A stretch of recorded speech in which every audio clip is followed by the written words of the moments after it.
terror. Los asesinos. La respuesta. La historia de las víctimas del terrorismo es la historia de ETA. Una historia de asesinatos, de impactantes, desgarradores y emotivos testimonios que podrán seguir a lo largo de 13 capítulos. España es un país dominado por la dictadura de Franco. La falta de libertades democráticas comenzaba a generar la oposición al régimen. Surgen los conflictos laborales, la agitación estudiantil y el distanciamiento de la Iglesia. El régimen franquista negó las señas de identidad cultural de los pueblos. La consecuencia fue un auge de los nacionalismos y una radical oposición, especialmente en Cataluña y en el País Vasco. Se publica la Ley Orgánica del Estado, que confiere a Franco la prerrogativa de proponer a las Cortes su sucesor, a título de rey o de regente. Por primera vez el cargo de presidente del gobierno se separaba del de jefe de Estado. Es la puerta abierta al príncipe Juan Carlos como su sucesor en la jefatura del Estado a título de rey. El cambio en España es claro. En este contexto, sin un leve eco del mayo del 68 francés que contagiara a ETA de otro espíritu revolucionario que no fuera matar, se produce el primer asesinato de la banda terrorista.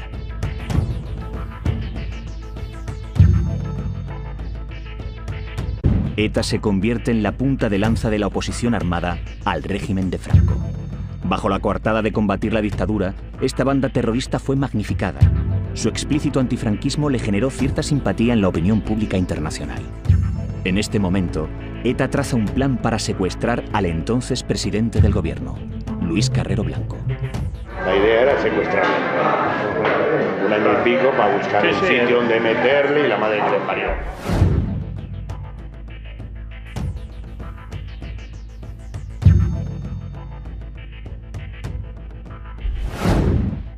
Un plan que se convierte en un asesinato. No, había un problema. Nosotros le decíamos, bueno, este hijo puta... O sea, don Dios, si este hijo puta es mejor matarlo.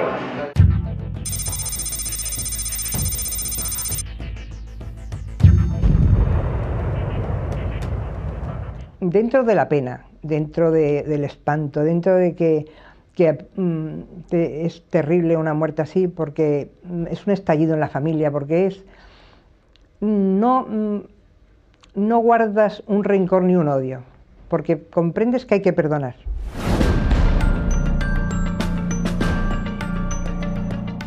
Yo pensé, digo, esta gente, estos hombres que han hecho esta barbaridad, estos asesinos, pues no saben que le han dado un premio a él. A la familia nos destrozó, pero a él, sin sufrir, pues de la iglesia lo mandaron, yo creo que al cielo.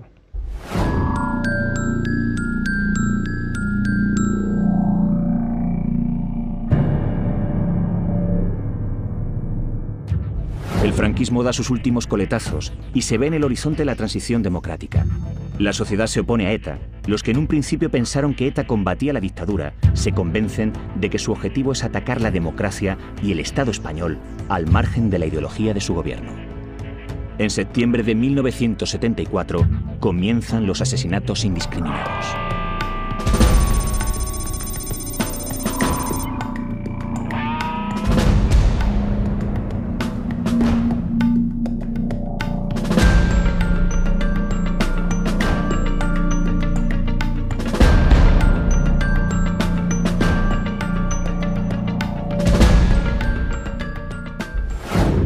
Pero los padres se quedaron sin su mejor hija, sin su única hija.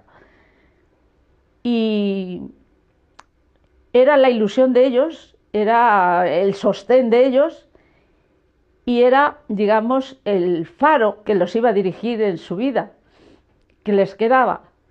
Pero yo, como los quería tanto y había sido su madre, mi tía, mi madrina, mi maestra.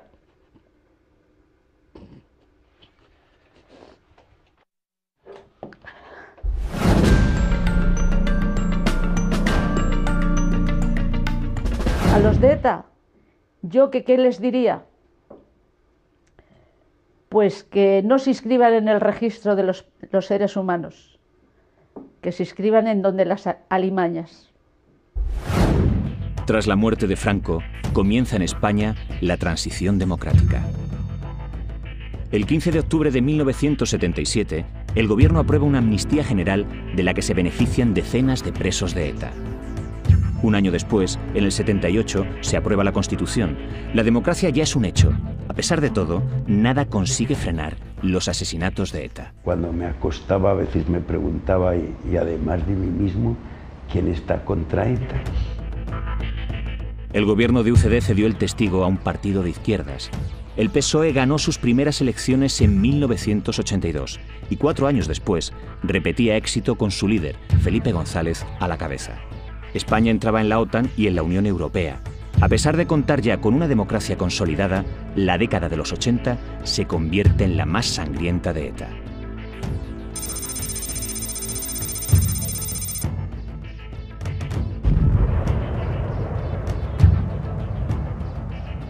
De todas formas, los recuerdos se agolpan. Aquí dejamos la furgoneta, la dejé yo, con 50 kilos de explosivo, Mosal y TNT.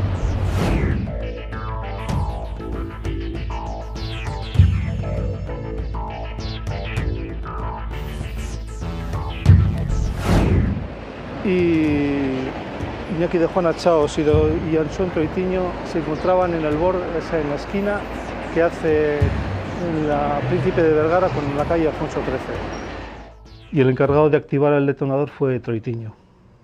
No le puedo decir, no escuché la detonación ni nada. Lo primero que escuchamos fue las noticias de la televisión.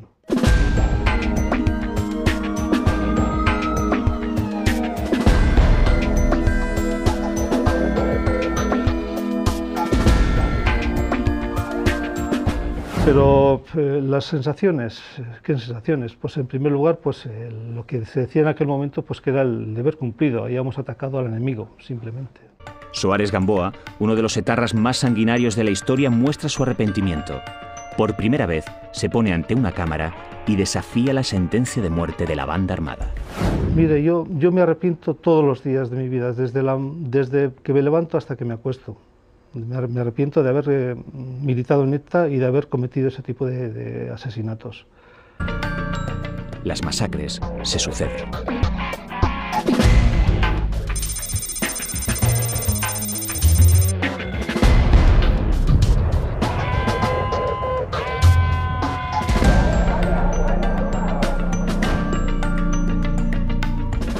En un momento me habían dejado sin familia, la única familia que tenía, mi mujer y mis 2 hijas, pues que habían muerto.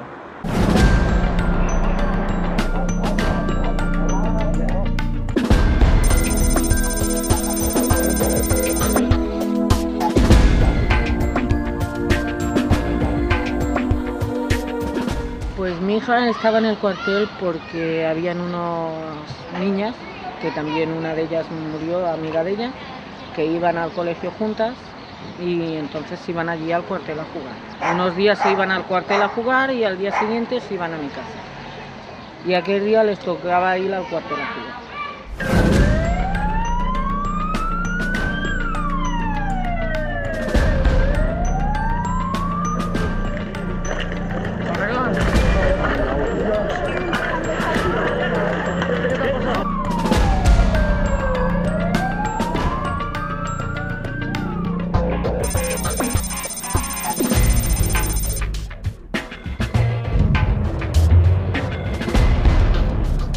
Todas las muertes son muy trágicas, pero encima las muertes, yo no sé en otros casos, pero en mi caso ni siquiera llegamos a ver su cadáver. Te entregan un ataúd cerrado con una llave, aconsejándote que no lo abras, y consideras verdaderamente que es mejor no abrirlo. Dices, yo que quiero ver ahí un despojo, que eso ya no es mi padre lo que está ahí metido, entonces considero que lo mejor es eso. Lo mejor es no verlo ni abrirlo.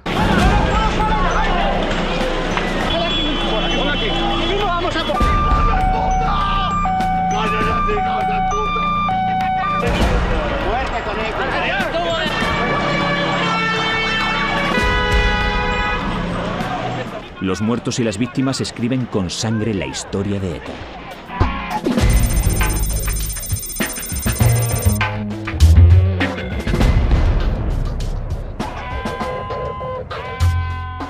El momento más duro y más difícil realmente fue cuando me enteré que no tenía piernas, porque la verdad que me quedé, pues eso, sin saber todo lo que iba a poder hacer y todo lo que luego se es capaz, ¿no?, de hacer sin prótesis, o sea, sin piernas.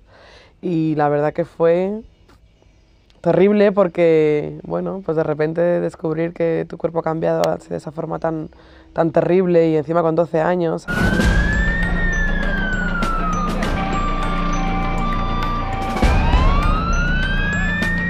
Me acuerdo de que pues, cuando estuve preparando el desayuno a las niñas, de cuando pues, oímos de la radio y cuando salimos. Al salir y coger el coche me dijo Irene, mamá, ¿y si nos han puesto una bomba a nosotras? Y digo, Joana, no digas tonterías, que eso solamente le pasa a la gente importante, ni tú ni yo lo somos, así que vamos al colegio. Y ya no me acuerdo de más.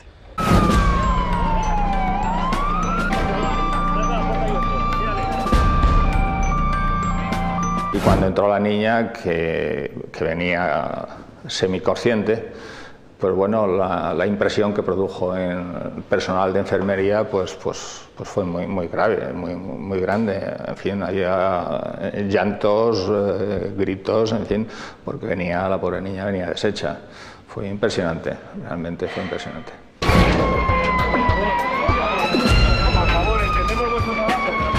El médico de guardia pues me dijo que estaba muy mal, que estaba en coma, que no sé qué, y yo le dije así todo, pues, ¿y está sin conocimiento? Sí, digo, pues si está sin conocimiento, pues casi mejor que se quede. Si está como me están diciendo aquí fuera en el vestíbulo, que le faltan las piernas, que la cara la tiene destrozada, que le faltan también las manos, o sea, dice, no, y me dijo me dice, no, hay que luchar por la vida.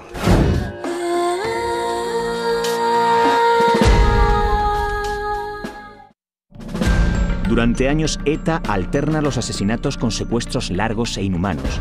La finalidad, financiar sus atentados con los rescates, aterrorizar a la sociedad española y extorsionar al gobierno.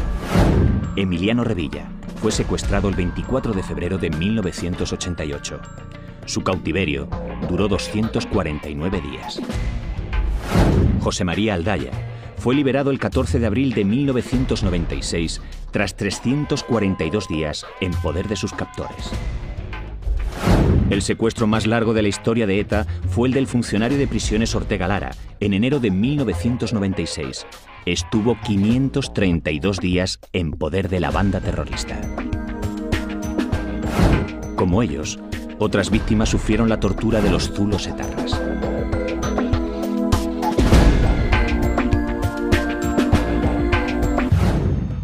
La historia de ETA es la historia de sus víctimas, sin distinciones.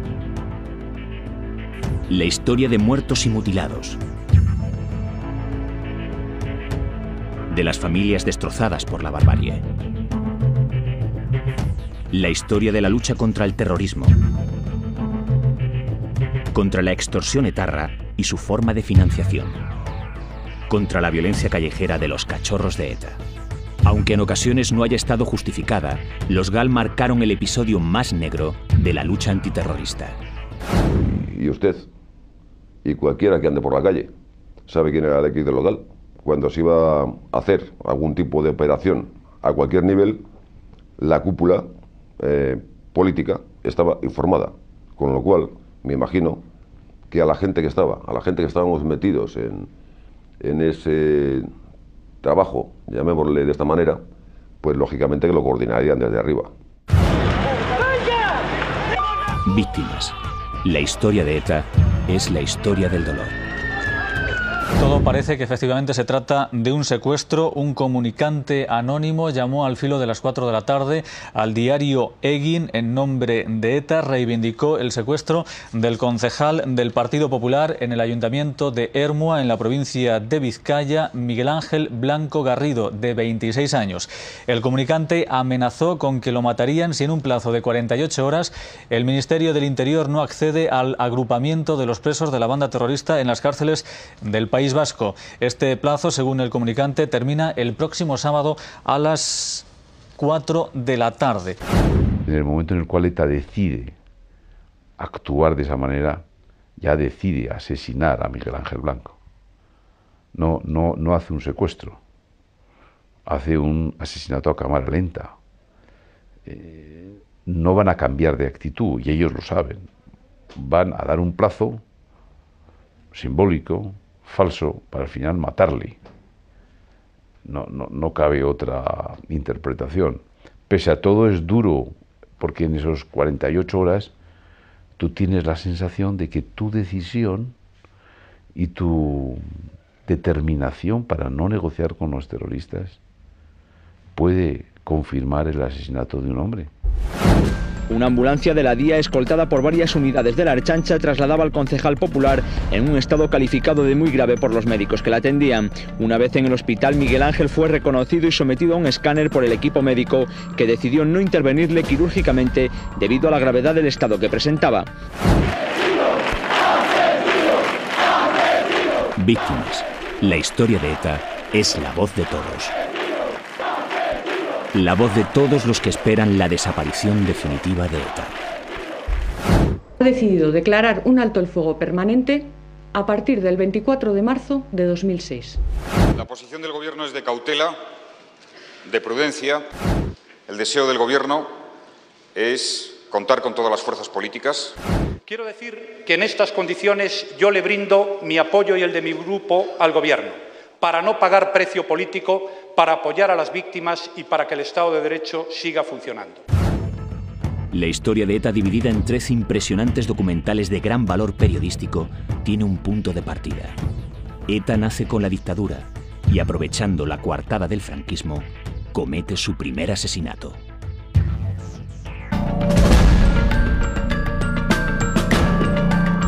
El 7 de junio de 1968, la carretera Nacional 1 en las cercanías del pueblo guipuzcoano de Aduna está en obras. Es un tramo de apenas 2 kilómetros que ha quedado reducido a un solo carril. Para regular el tráfico, en un extremo se sitúa un agente de la Guardia Civil, en el otro, su compañero, José Antonio Pardines Azcay. Trabajo de rutina para 2 guardias de la agrupación de tráfico.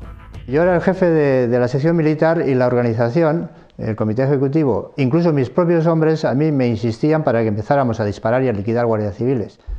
Trabajo de rutina, pero aquel iba a ser un día desgraciadamente histórico.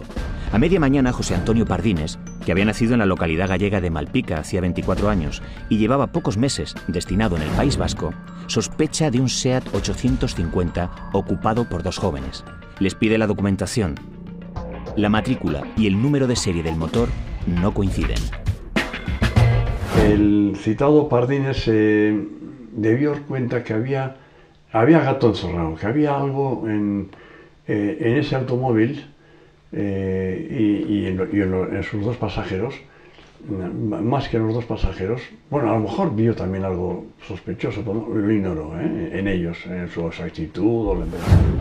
Los ocupantes del vehículo se llaman Iñaki Sarasqueta, de 19 años, y Xavi Echevarrieta, de 23.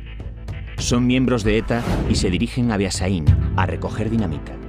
Xavi Echevarrieta, era un elemento muy bueno, era un líder, era un intelectual, pero tenía demasiada sangre, quería empezar a tiros, igual que todos mis hombres que querían empezar a tiros. Sarasqueta contaría años después a la revista de El Mundo su versión de lo que sucedió aquel día en aquella carretera a 20 kilómetros de San Sebastián. Supongo que el guardia civil se dio cuenta de que la matrícula era falsa, al menos sospechó. Nos pidió la documentación y dio la vuelta al coche para comprobar. Xavi me dijo, si lo descubre, lo mato. Le contesté, no hace falta, lo desarmamos y nos vamos. Salimos del coche. El guardia civil nos daba la espalda. Estaba de cuclillas mirando el motor en la parte de atrás. Susurró, esto no coincide. Xavi sacó la pistola y le disparó. Cayó boca arriba. Volvió a dispararle 3 o 4 tiros más en el pecho. Fue un día aciago. Era un guardia civil anónimo, un pobre chaval. No había ninguna necesidad de que aquel hombre muriera. Como en esas películas que a veces se ven del Far West, de los cowboys, ¿no? Hay 2 cowboys que están enfrente de uno del otro, uno hace el primer movimiento de desenvainar, el otro es más rápido, saca antes el arma que fue el caso de Echevarría, pero lo mató por estrictas razones de defensa. Era él o Pardines. José Antonio Pardines se acaba de convertir en la primera víctima de ETA. El largo rosario de asesinatos de la banda terrorista se inicia 9 años después de que en la ciudad de Bilbao un grupo de estudiantes radicales fundara Euskadi Askatasuna como una alternativa ideológica a los postulados del PNV. En Malpica, el pueblo natal de José Antonio aún no se ha olvidado aquel día. Han pasado 4 décadas, pero su hermano Manuel tiene muy vivos los recuerdos. Incluso la televisión creo que ya dio la noticia de que los 2 guardias, que era ETA, que estaban dando una carretera, y fue un mazazo. Mi padre cogió el taxi, marcharon para San Sebastián, y la solución era que fuera el único mujer. Xavi Echevarrieta, el primer etarra que mata, es también el primer etarra que muere. Después de disparar contra Pardines, él y Sarasqueta consiguen escapar y refugiarse en casa de un simpatizante en Tolosa. Pero allí no están tranquilos y deciden huir. Se topan con un control policial. Uno de los números de la Guardia Civil descubre que Iñaki lleva una pistola. Se produce un forcejeo. Iñaki logra huir al monte, aunque es detenido al día siguiente. Pero Echevarrieta muere allí mismo de 2 disparos en el pecho. Esta además es una muerte mítica. En ETA tuvo las consecuencias que desde luego parece ser que Xavi Echevarrieta buscaba, aunque no hay una certidumbre absoluta. Es muy probable que él efectivamente estuviera incluso buscando la muerte. ¿Por qué? Porque él había dejado escrito ese año en una carta que ETA iba a tener ese año su primer mártir. Fue una muerte que nos impactó muchísimo. Fue la muerte de Echevarrieta, y no tanto todas las teorizaciones que desde hacía 10 años existían sobre la necesidad de la lucha armada, lo que nos llevó a ejercerla por venganza del amigo muerto. La muerte del guardia civil Pardines fue el primer disparo, la primera de una larga serie de balas asesinas que a lo largo de 36 años segarían la vida de cerca de 1 millar de personas. Guardias civiles, militares, funcionarios, políticos, periodistas y hasta un jefe de gobierno. Ciudadanos conocidos y anónimos, hombres, mujeres y niños. Pero hay quien dice que esa no fue la primera víctima de la banda terrorista, porque 8 años antes, en 1960, se produjo una muerte que aún hoy suscita diversas interpretaciones. De hecho, la primera víctima mortal de ETA fue muy rápida, fue en junio del año 1960, fue una niña que se llamaba Begoña Urroz, creo, que tenía 22 meses y que murió en la explosión de una bomba que pusieron en la estación del FEBE de San Sebastián, del tren que iba de San Sebastián a Bilbao. La bomba no perseguía víctimas mortales, pero la consiguieron. De hecho, no lo reivindicaron. Estarás conmigo si te digo que siendo yo entonces no solamente miembro fundador, sino de la directiva de ETA en ese momento, si eso fuera verdad, yo estaría enterado. Pero, ¿cómo se había llegado a ese punto? ¿Cómo una organización que había nacido como disidencia ideológica del nacionalismo tradicional se convierte al terrorismo puro y duro? ¿Por qué empuña las armas? Los primeros militantes de ETA querían matar al padre. El padre era del PNV y querían matar al padre. Tenían un nacionalismo arraigado, tenían un marxismo difuso, tenían un empacho de las revoluciones tercermundistas y tenían 18 o 20 años con las hormonas en ebullición. Todo eso crea un cóctel bastante molotov que les lleva a luchar, digamos, contra la dictadura franquista. Pero lo que querían era sobre todo sustituir al Partido Nacionalista Vasco, ese partido de la burguesía vasca que no había hecho nada contra Franco. El nacimiento y crecimiento de ETA, incluyendo sus actos terroristas, no es mal recibido entre las fuerzas clandestinas de la oposición y la sociedad civil antifranquista. La lucha contra el dictador proporciona a los etarras una suerte de coartada, la coartada del franquismo. Por ese ilusionismo romántico de que eran luchadores antifranquistas, de que estaban defendiendo unos ideales por los que merecía la pena arriesgarse, aunque se pasaban en los medios. Nos ha sido muy difícil y todavía hoy esto no está conseguido al 100%, desgajarnos de la mitificación que ha supuesto el terrorismo de ETA, ¿no?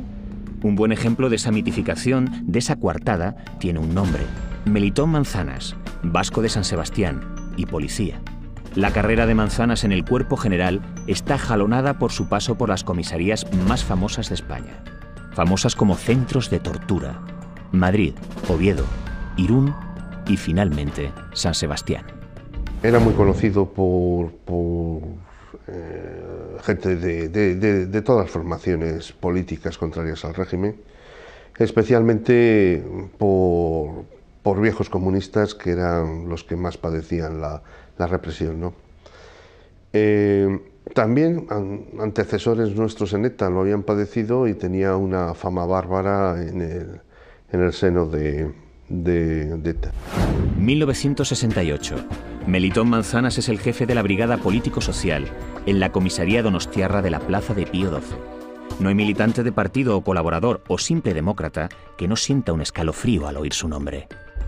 Sí, era Melitón Manzanas. Sí, personalmente estaba él conmigo. Él me metió en el cuarto y me empujó y me dio la paliza a él personalmente. Y él me conocía por el apellido, sabía que en bueno te has metido, esta la vas a pagar bien. O sea, el mismo Melitón Manzanas. Me hacía descalzar, me descalzaba y me ponía a contar la pared, con dos guardias, uno al lado y otro al otro. Y entonces él personalmente, con los zapatos puestos, saltaba encima de mis pies, encima de la punta de los dedos y del tobillo. Bueno, el tobillo encima del empeine. Y joder, dolía más que las patadas. Si se llama torturar, estar interrogando 24 horas, que también el policía se jorobaba y se hacía turnos, si es una tortura, pues puede ser, pero lo demás no había torturas. No es de extrañar que ETA pusiera en el punto de mira de sus primeras armas a Melitón Manzanas. Paradoja del destino. Es Xavi Echevarrieta, muerto a tiros policiales 2 meses antes, el que acelera el desenlace final. Venganza doblemente simbólica, por tanto. Se produce el asesinato de Melitón Manzanas previa 4 reuniones que se producen en el monasterio de los sacramentinos de Vilaró, donde todo el Vilchiar Cipia, es decir, la pequeña asamblea o digamos el comité ejecutivo, para entendernos mejor, de ETA, se reúne en pleno y deciden condenar a Melitón Manzanas como torturador y ejecutarlo o asesinarlo. Sí te puedo decir que pasaron semanas y meses en el seno de nuestra organización en ese momento, de la que era nuestra organización, ETA, discutiendo efectivamente si teníamos que dar el paso en ese sentido. El hecho de ejecutar a Manzanas, pensó la gente que era una especie de revancha de ETA o de venganza por lo de Echevarrieta, pero no es así. Es decir, la decisión de ejecutar a Manzanas estaba estudiado de antemano. El inspector Melitón era un objetivo fácil. El régimen franquista en su soberbia y él no creían que nadie tuviera la osadía de atentar contra una figura tan significativa. Melitón, despreocupado, seguro de sí mismo, era hombre de costumbres rutinarias. Resultó un objetivo muy fácil. Había tal seguridad por parte de los represores en aquellos años que no tomaban ninguna medida de seguridad.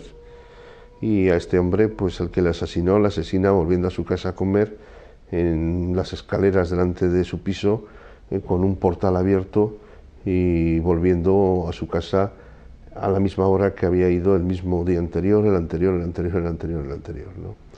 Y así se llevó a cabo el primer asesinato premeditado de la historia de ETA. El 2 de agosto llueve a mares. Faltan pocos días para que comience la Asten Agustia, la Semana Grande de San Sebastián, a la que Melitón es muy aficionado. El temible comisario ha de protegerse con su paraguas cuando abandona la comisaría pasadas las 2 de la tarde. Esta es la casa donde asesinaron a Melitón Manzanas el día 2 de agosto a las 3:15 de la tarde. Melitón tenía la costumbre, en general, de venir de la Brigada Social de San Sebastián en autobús hasta Irún, a Villarana, que era donde él vivía. Y en aquel día pues llegó hacia las 3:15. Entonces, según la declaración de su esposa, Arteaga Aristizábal, creo que se llamaba, pues él dijo que cuando su marido estaba dando la puerta tenía la costumbre ella de abrirle. Entonces le abrió la puerta y en el momento en que le estaba disparando una persona. El Melitón cayó al suelo, la esposa se abalanzó sobre el agresor y forcejearon, pero ella también cayó al suelo. Incluso ella dice en la declaración que el agresor disparó contra ella. No obstante, como ya estaba en el suelo, volvió a disparar contra Melitón 1 o 2 tiros, que fue lo que le produjo de verdad la muerte. Los disparos resuenan inmediatamente mucho más allá de aquella tranquila calle del barrio Irundarra de la Pice. Y aunque la férrea censura de la época se pone en marcha inmediatamente para controlar la información sobre el suceso, el periodista Jesús María Milibia logra ver el cadáver. Fue el único. Recuerdo aquella casa en Villarana, en Irún, que era la típica casa de 2 pisos. Recuerdo una escalera, creo que lateral, que subía al segundo piso. Fue una crónica difícil, sobre todo porque era un policía, y si en aquellos momentos, tenemos que recordar que era el año 68, pleno franquismo, por supuesto, la información no era como ahora. Entonces le dieron como 11 balazos en esa escalera. 11 balas que aún hoy, casi 4 décadas después, ETA no ha revelado quién disparó. Es más, para ellos sigue siendo uno de los secretos mejor guardados de la organización. Francisco Javier Izco de la Iglesia fue condenado a muerte en el proceso de Burgos como autor material del asesinato, aunque sus compañeros de la época sigan negándolo. Esa es la historia mejor guardada en ETA, y no voy a ser yo el que la piensa declarar, entre otras razones porque yo creo que a nosotros nos daba vergüenza matar, y fue la razón por la que los interrogadores no nos hicieron revelar quién fue el asesino, y por lo tanto, en homenaje al pudor ante la muerte, me voy a guardar el secreto y no lo voy a decir. Reconoció la primera vez en fotografías en la comisaría de San Sebastián como el autor de los disparos a su marido, a Francisco Javier Izco de la Iglesia. Fue enviado a la prisión de Cádiz, allí se le hizo otro reconocimiento y efectivamente se confirmó que era él el autor, porque entre la pistola que se le encontró coincidía plenamente con la Seta 65, con la balística que hizo el Cuerpo Nacional de Policía, entonces se llama Cuerpo General de Policía, sobre el arma, y coincidía plenamente con la de Izco. Yo tenía una opinión de quién mató a Melitón Manzanas. Hay diferencias sobre la posible participación de una u otra persona de aquellos encausados en el proceso de Burgos. Uno que se planteaba o se postulaba públicamente como de mejor condición o mejor persona que los demás, y otro más duro. Yo me inclino por pensar que era el más duro, de nombre Javier. La primera muerte premeditada de ETA termina por convencer a la policía española de que se encuentra ante un enemigo peligroso. Ya no se trata de jóvenes intelectuales, disidentes del PNV, ya no se trata de revolucionarios románticos. Los etarras tienen armas, los etarras disparan, los etarras matan. Y al matar a Pardines en un control que tuvieron el tropetazo que tuvieron y tal, el gobernador y todo Madrid se acojonaron y dieron el primer estado de excepción. O sea, es decir, ya dan un estado de excepción. En un estado de excepción, si ese estado de excepción hubieran dado 2 años antes, probablemente ETA ni existe. Porque nos hubiesen... Bueno, nunca se sabe la historia, ¿no? Pero no hubiera sido igual. Xavier Zumalde conoce bien aquellos primeros años de la organización terrorista. Era su jefe militar, el encargado de montar los comandos, de adiestrarlos, de enseñarles a usar las armas. Le llaman el cabra. Zumalde todavía conserva el lenguaje guerrillero de la época, un espíritu militar anacrónico en un país que ha crecido durante 30 años en democracia y en el que ningún vestigio de ETA tiene sentido. A mí me nombran, pues como se dice, comandante. O sea, a mí se me nombra jefe militar y se me da la orden de crear, adiestrar y preparar unos grupos de choque, una guerrilla, con la intención de entrar en fuego.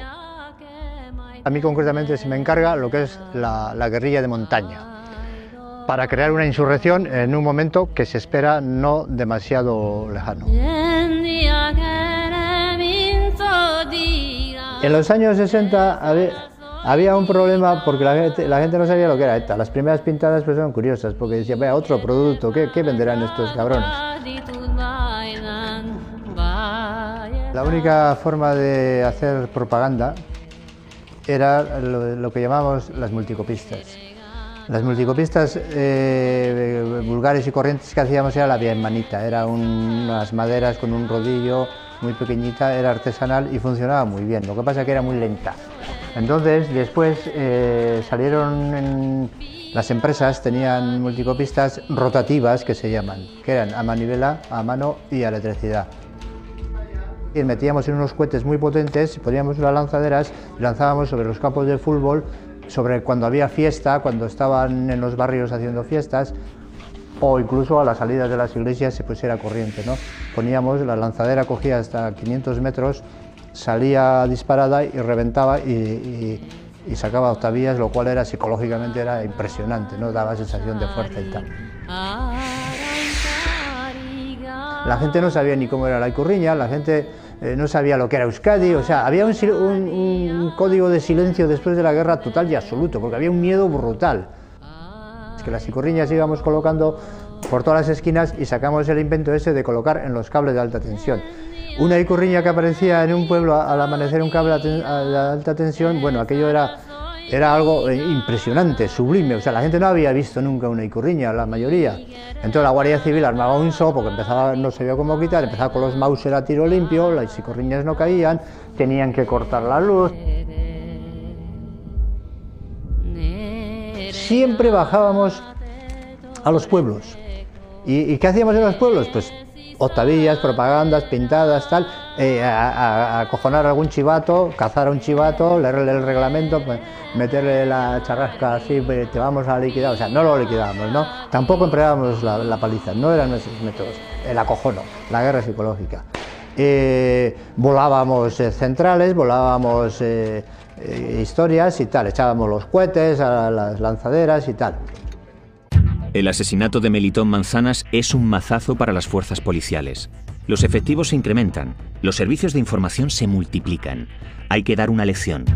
El 9 de abril de 1969, 8 meses después de aquel primer asesinato premeditado, la policía localiza un piso franco de ETA, situado en la calle Artacalle de Bilbao. Yendo a Artacalle, señaló concretamente el lugar donde el comando solía refugiarse. Entonces, como nosotros pertenecíamos a Guipúzcoa, se lo dijimos en la Jefatura Superior de Bilbao y montó un servicio con 4 o 5 policías dentro del piso. Y cuando llegaron al piso se organizó un tiroteo, que había un todos detenidos, el del comando de ETA, menos Echevarría y Tueta, que salió corriendo. Echevarría logra alcanzar la calle con tanta fortuna que en aquel momento pasa un taxi por el lugar. Lo detiene, se sube. El conductor es Fermín Monasterio, de 38 años. Está casado y tiene 3 hijas de corta edad. Nadie sabe lo que ocurre en aquel momento en el interior del taxi. Echevarría va sangrando. Tal vez Fermín no quiere llevarle o le pregunta qué pasa. Lo que ocurrió en el taxi entre los dos, solo lo sabrán los dos.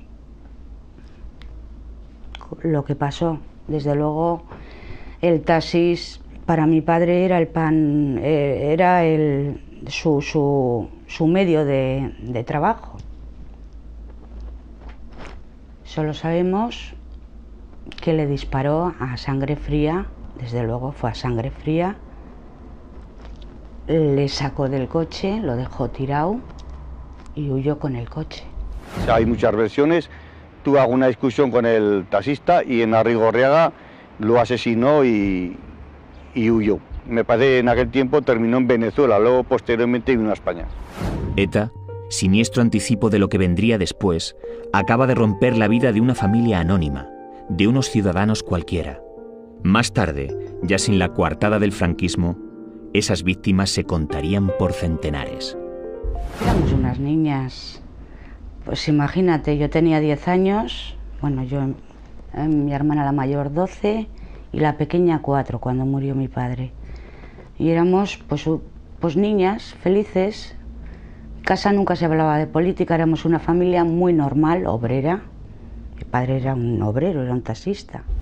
La máquina de matar ya estaba en marcha, pero ETA seguía siendo todavía una organización a la que los medios internacionales prestaban poco interés. Ni siquiera el asesinato de Melitón Manzanas había merecido más allá de unas líneas a pie de página. Y entonces llegó el proceso de Burgos. A ETA el juicio de Burgos le supuso una enorme propaganda internacional, su conversión en una organización muy famosa, una gran oleada de simpatías y de apoyo, sobre todo desde la izquierda hacia ETA, no solamente de la izquierda española, sino de la izquierda europea e internacional, occidental en general. La coartada del franquismo había convertido a la organización terrorista en una banda de héroes. Las víctimas, así fueran guardias civiles de a pie o taxistas que pasaban por allí, morían muy solas. Los ídolos eran aquellos jóvenes vascos que tenían el valor de alzarse en armas contra Franco. Yo creo que Burgos produce una noticia, ¿no? Sobre todo. Y por tanto sitúa, digamos, al País Vasco en esos momentos en el mapa de la prensa de izquierda, pero también de la prensa liberal en todo el mundo. Respecto, digamos, a ETA, o a lo que quedaba de ETA después de la Sexta Asamblea, después de las caídas del 69, el año anterior, etcétera, yo creo que Burgos es más la conclusión de un ciclo que la continuidad y el relanzamiento de algo. No te aceptas más que nombre y apellido, porque quiero aprovechar esta ocasión para encauzar la lucha del pueblo vasco y la rebelión que sufre con España caduca. 3 de diciembre de 1970. En Burgos no nieva ese día, pero la temperatura es de 10 grados bajo cero.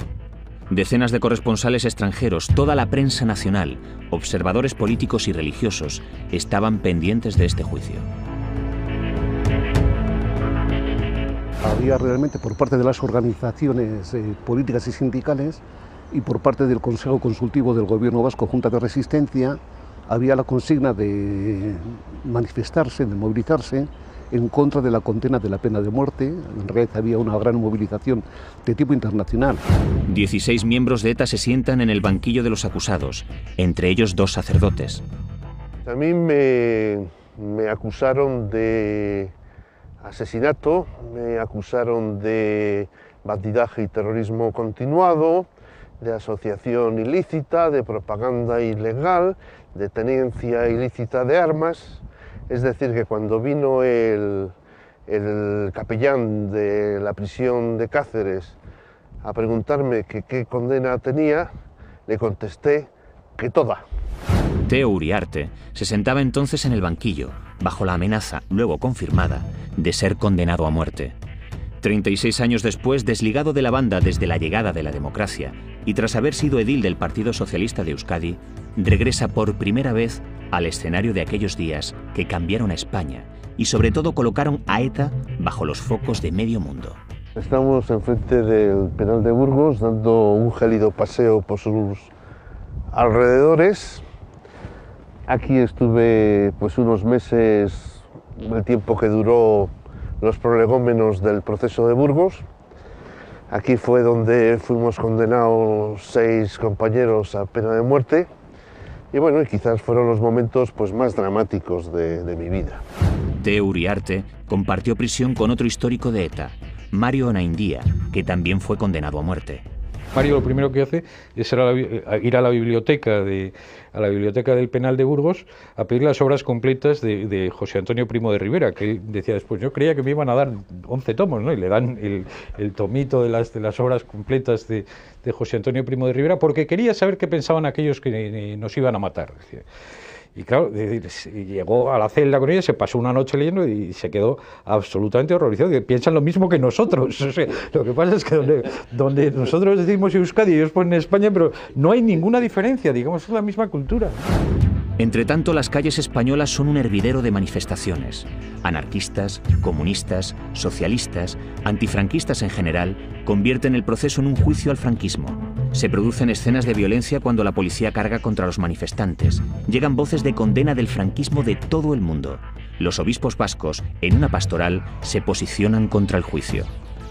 Fue un gravísimo error para los que orquestaron aquel proceso, absolutamente contradictorio con los objetivos que ellos se planteaban y que incluso provocó pues, una cierta sensibilización política, una importante sensibilización política en toda la generación que hace posible la transición democrática en España. Acuerdo con el Consejo del Reino el hacer uso de la prerrogativa de la gracia de indulto de la última pena, pese a la gravedad de los delitos del Consejo de Guerra de Burgos. El proceso de Burgos fue un tiro por la culata para el régimen de Franco y, sobre todo, supuso para una organización terrorista entonces tambaleante su consolidación, su lanzamiento a una espiral de terror que en 36 años ha llegado a alcanzar los puntos más altos de la ignominia. Es solo el comienzo de un largo y sangriento camino, el inicio de un problema complejo y tortuoso que ha segado en su recorrido centenares de vidas, que ha destruido centenares de familias, que ha condicionado la vida política española durante décadas. Con la coartada del franquismo y sin ella, ETA mata. Crecida tras el proceso de Burgos, la organización terrorista se fija un objetivo de mucha altura, nada menos que el presidente del gobierno.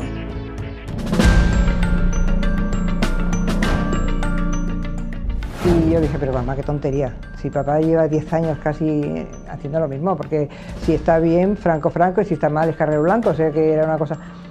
Y me dijo mi madre, a todos los presidentes de gobierno los han matado.